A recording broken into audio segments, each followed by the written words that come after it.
नमस्कार, आप सभी का स्वागत है योग और स्वास्थ्य पर आधारित हमारे इस बेहद खास कार्यक्रम स्वस्थ विचार में। मैं हूं आपके साथ आपका साथी विकास। दर्शकों, स्वस्थ विचार कार्यक्रम हम आपके लिए लेकर आते हैं ताकि आप अपने हर एक रोग से अपने आप को बचाव कर सकें। अपने आप को तंदुरुस्त बनाना है, अपने आप को निरोगी रखना है और ये महत्वपूर्ण जो काम है ये हम सभी को खुद की चेतना से करना है और यही जागरूकता लाने का प्रयास हम इस कार्यक्रम के माध्यम से करते हैं। रोजाना अलग अलग विषयों पर चर्चा होती है, अलग अलग रोगों के बारे में आपको विवरण बताया जाता है, लक्षण बताए जाते हैं और साथ ही साथ बताए जाते हैं उसके समाधान। तो कैसे हम अपने रोगों को दूर कर सकें, क्या घरेलू नुस्खे अपना सकें जिसकी वजह से हम अपने आप को निरोगी बनाने में सफल हो सकें। और इन सभी विषयों में हमारा मार्गदर्शन करते हैं जाने माने असाध्य रोग निवारक गायत्री सिद्ध पंडित श्री लक्ष्मण दास रतन भारद्वाज जी। आइए सबसे पहले गुरु जी का स्वागत करेंगे और कार्यक्रम की शुरुआत करते हैं। गुरु जी, आपका स्वागत है। नमस्कार। नमस्कार। ये कार्यक्रम आप सभी के लिए हम लेकर आए हैं और हम चाहते हैं कि आप इस कार्यक्रम का हिस्सा बने। यदि आपके साथ किसी भी तरह का कोई रोग है, कोई शारीरिक कष्ट है, तो आप इस कार्यक्रम में सीधे जुड़ सकते हैं, हमें कॉल करें या आप हमें व्हाट्सएप के जरिए मैसेज भेज सकते हैं। व्हाट्सएप मैसेज में लिखें आप अपना नाम, उम्र, कहाँ से बात कर रहे हैं, पूरा सवाल। तो चलिए आगे बढ़ते हैं और शुरू करते हैं आज के एक मुख्य विषय पर चर्चा। गुरु जी, आज के इस अंक में हम बात करने जा रहे हैं पेशाब को लेकर। पेशाब एक तरह से हमारे शरीर का मल है जो निकलना बहुत जरूरी है, लेकिन जब वो जरूरत से ज्यादा निकलने लगता है और बार बार पेशाब आने की समस्या आती है, तो क्या ये शरीर के लिए अच्छा है, बुरा है? क्या इससे कोई रोग उत्पन्न होता है या ये स्वयं में एक रोग है? देखिए, 15-20 मिनट आधे घंटे में जो पेशाब आता है रोग है। अच्छा, वैसे आमूमन सामान्य पेशाब कितनी बार होना चाहिए? 2.5-3 घंटे 4 घंटे बाद पेशाब जाते कोई रोग नहीं। अच्छा। इससे जल्दी जल्दी जाते हैं रोग है, और पेशाब रुक जाए वो भी रोग है। परंतु पूरे संसार में इसका मेडिकल में कोई इलाज है नहीं।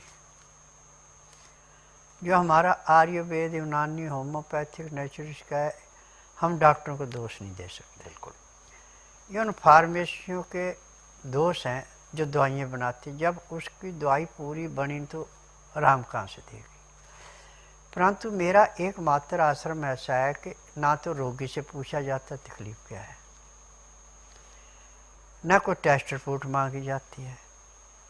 नाड़ी परीक्षण में पैर के तलुए से सिर के बाल तक की MRI, CT scan, X ray, ultrasound, ECG, sonography, सब कुछ 5 सेकंड में होती है।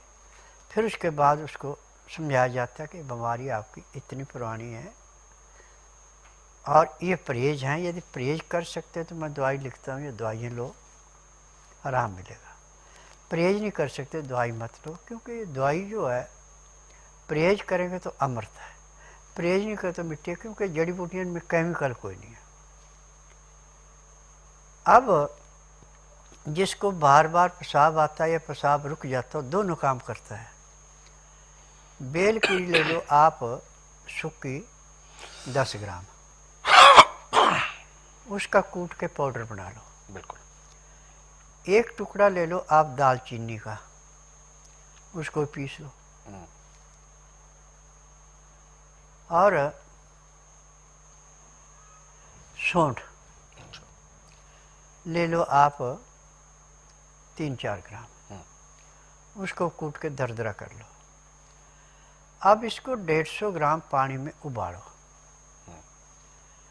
उबालना मिट्टी के बर्तन में। और जब 150 ग्राम का आपके पास 25-30 ग्राम पानी रह जाए, बाकी सूख जाए, तो इसको उतार के छान लें। छान के जब इसका टेम्परेचर 15 से 18 डिग्री रह जाए तो इसको आस्ता आस्ता पीना। 20-25 ग्राम पीने में 15 मिनट लगा देने आप।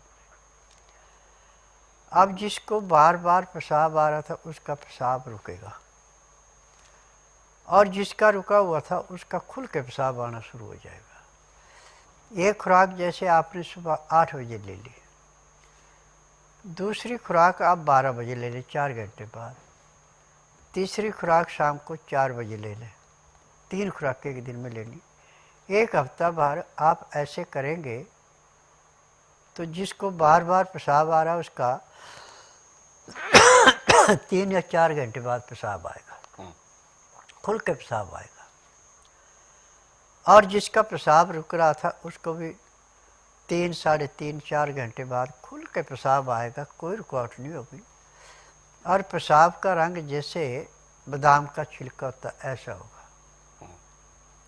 अंदर का जितना भी रोग है इसको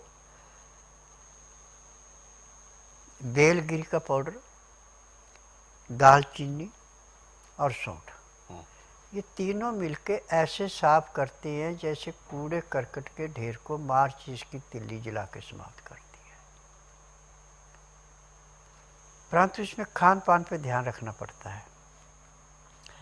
आपने जो भी चीज़ खानी या पीनी है, लिक्विड है तो गिलास में लेके ऐसे दिल पे लगा लो, खड़े हो जाओ और दायां हाथ ऐसे सीधा कर दें। दूसरे आदमी को कहे मेरे हाथ को नीचे दबाया, अपन टाइट रखना हाथ।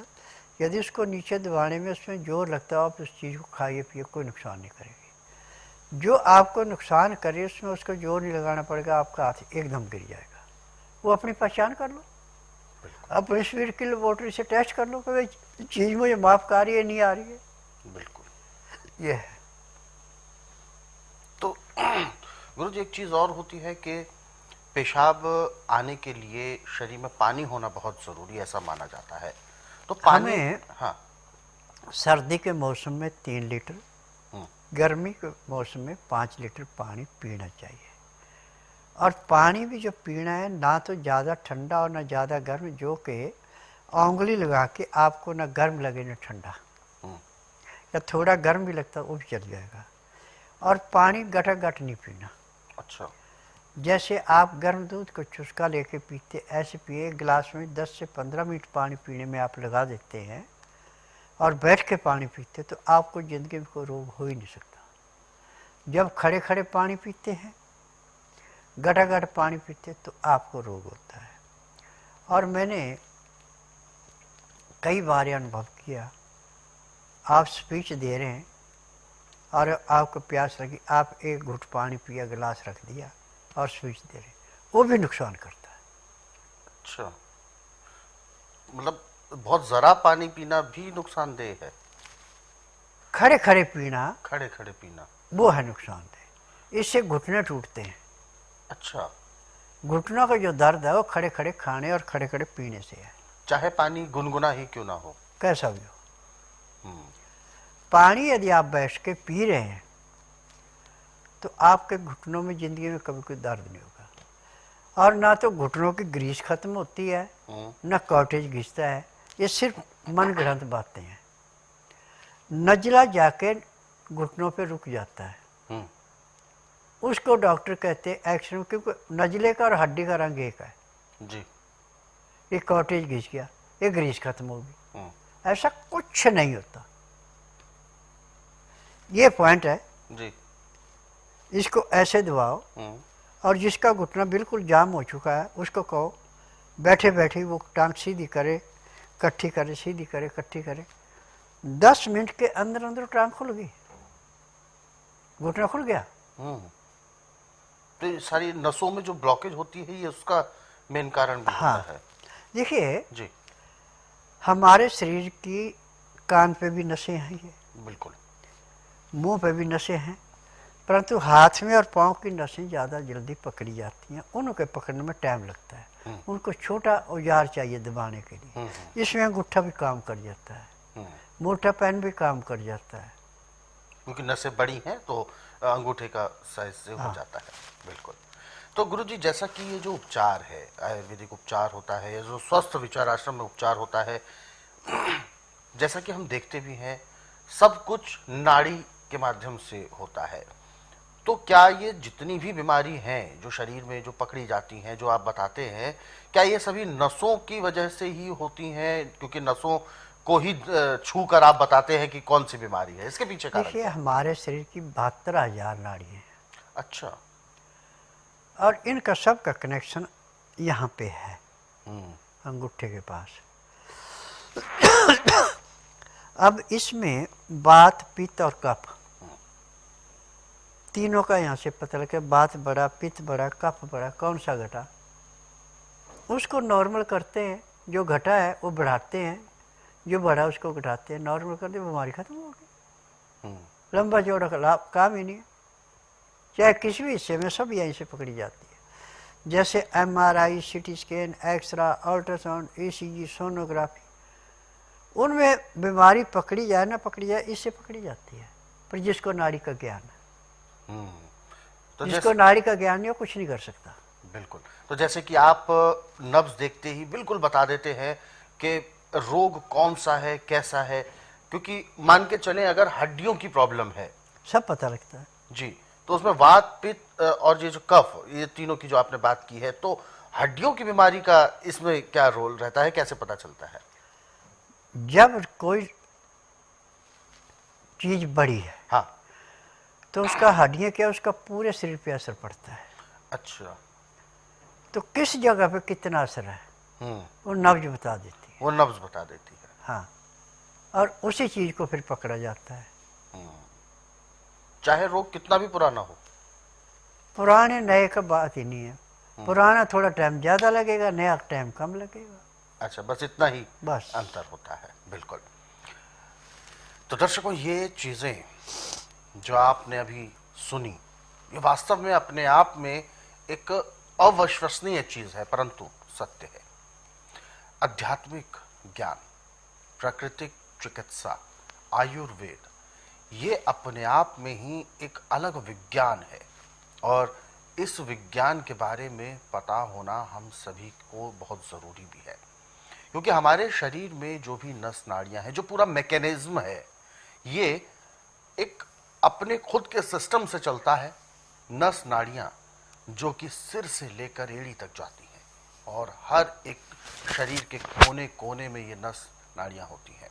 तो ऐसे में शरीर के किस हिस्से में प्रॉब्लम है, केवल नब्ज पकड़कर ये बताना अपने आप में ही एक अद्भुत और एक अविश्वसनीय चीज है, परंतु ये सत्य है, क्योंकि ऐसा होता है। हम स्वस्थ विचार आश्रम में अक्सर जाकर देखते भी हैं कि कैसे उपचार किया जा रहा है, कैसे रोग पकड़े जा रहे हैं, या कैसे रोग का पता चलता है। यहाँ तक कि रोग के कारण भी पता चलते हैं कि कौन सा रोग किस वजह से है, और फिर उसके एवज में उपचार भी दिया जाता है। तो ये जो सभी चीज़ें हैं, ये अपने आप में ही अद्भुत हैं। तो आपको भी एक बार नाड़ी परीक्षण ज़रूर कराना चाहिए, क्योंकि ज़रूरी नहीं कि शरीर में पीड़ा हो तभी हमें बीमारी है ऐसा सामने आए। यदि बीमारी है और शरीर में पीड़ा नहीं है, तो भी आप एक बार नाड़ी परीक्षण कराएं, तभी पता चलेगा कि कौन सी समस्या ऐसी है जो शरीर में घर तो कर रही है, परंतु अभी पीड़ा नहीं दे रही है, परंतु आने वाले समय में वही रोग बढ़कर आगे एक बड़े समस्या को जन्म देता है। तो स्वस्थ विचार आश्रम यदि आप आना चाहते हैं, तो आपको नियम का पालन भी करना होगा, और ये सभी नियम आप यदि विस्तार से जानना चाहते हैं, तो स्वस्थ विचार आश्रम के हेल्पलाइन नंबर्स पर आप कॉल करके ज़रूर प्राप्त कर सकते हैं। या इसके अलावा आप घरेलू नुस्खों के बारे में जानना चाहते हैं, क्योंकि अभी गुरु जी ने कुछ घरेलू नुस्खे भी हमें समझाए थे, वो बहुत ज़रूरी हैं हम सभी के लिए। तो ये घरेलू नुस्खों की जो पुस्तकें हैं, ये पुस्तकें आप अपने घर बैठे कोरियर या डाक के माध्यम से मंगवा सकते हैं। इसके लिए